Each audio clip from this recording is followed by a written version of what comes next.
আসসালামু আলাইকুম। আজকে তৈরি করছি মজাদার তেলাপিয়া মাছের ঝাল ভুনা। চলুন তাহলে রেসিপিটি শুরু করা যাক। এখানে আমি 1 কাপ পেঁয়াজ কেটে নিয়েছি, টমেটো কেটে নিয়েছি, কাঁচামরিচ নিয়েছি আর একটি মশলা তৈরি করেছি। আমি এখানে আদা, রসুন, জিরা, তেজপাতা দিয়ে ব্লেন্ডার করে নিয়েছি আর তেলাপিয়া মাছ নিয়েছি। তেলাপিয়া মাছ আমি ভালো করে ধুয়ে নিয়েছি এবং আমি কেচে দিয়েছি যাতে মশলা ভিতরে ঢুকে। এখানে লবণ দেব আমি,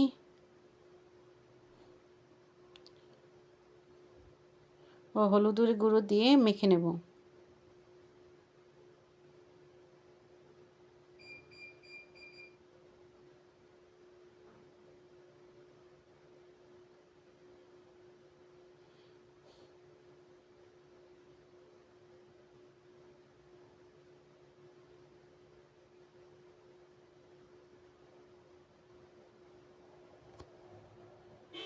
চুলে একটি প্যান বসিয়ে পরিমাণ মতো তেল দিয়ে নুন হলুদ মেখে রাখা মাছগুলো দিয়ে দেবো ভাজার জন্য।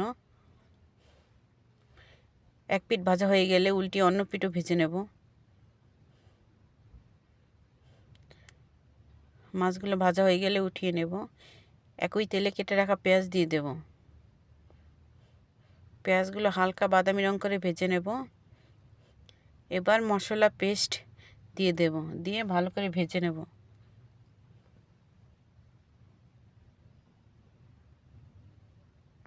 পরিমাণ মতো হলুদের গুঁড়ো, পরিমাণ মতো মরিচের গুঁড়ো ও ধনিয়া গুঁড়ো দিয়ে ভালো করে মিশিয়ে নেব।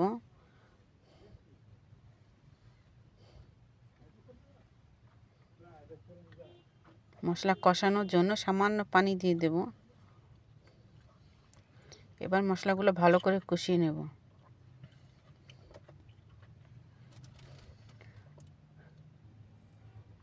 কষানো হয়ে গেলে কেটে রাখা টমেটোগুলো দিয়ে দেব ও কাঁচামরিচ দিয়ে দেব। এবার ভালো করে মিশিয়ে নেব। এভাবে কিছুক্ষণ কষিয়ে নেব। পরিমাণ মতো লবণ দিয়ে দেব,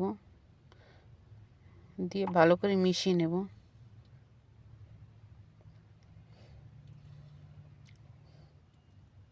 মেশানো হয়ে গেলে পরিমাণ মতো পানি দিয়ে দেব। ঢাকনা দিয়ে ঢেকে দেব 2 মিনিটের জন্য।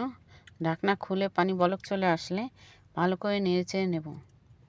এবার ভেজে রাখা মাছ দিয়ে দেব, দিয়ে ঢাকনা দিয়ে ঢেকে দেব। কিছুক্ষণ পর ঢাকনা খুলে মাছগুলো উল্টিয়ে দেব। ব্যাস হয়ে গেল আমার ঝাল ঝাল তেলাপিয়া মাছ ভুনা। এভাবে ঝাল ঝাল করে তেলাপিয়া মাছ ভুনা করে গরম ভাতের সাথে খেতে খুবই অসাধারণ লাগবে। এইভাবে ঝাল করে তেলাপিয়া মাছ ভুনা করে খেয়ে অবশ্যই আমাকে কমেন্টে জানাবেন যে আমার রেসিপি কেমন হলো। আমার চ্যানেলে যদি নতুন হয়ে থাকেন তাহলে আমার চ্যানেলটি সাবস্ক্রাইব করবেন ও বেল আইকনটি অন করে রাখবেন। ওকে, আল্লাহ হাফেজ। সবাই ভালো থাকবেন। আজকে এ পর্যন্তই। আসসালামু আলাইকুম।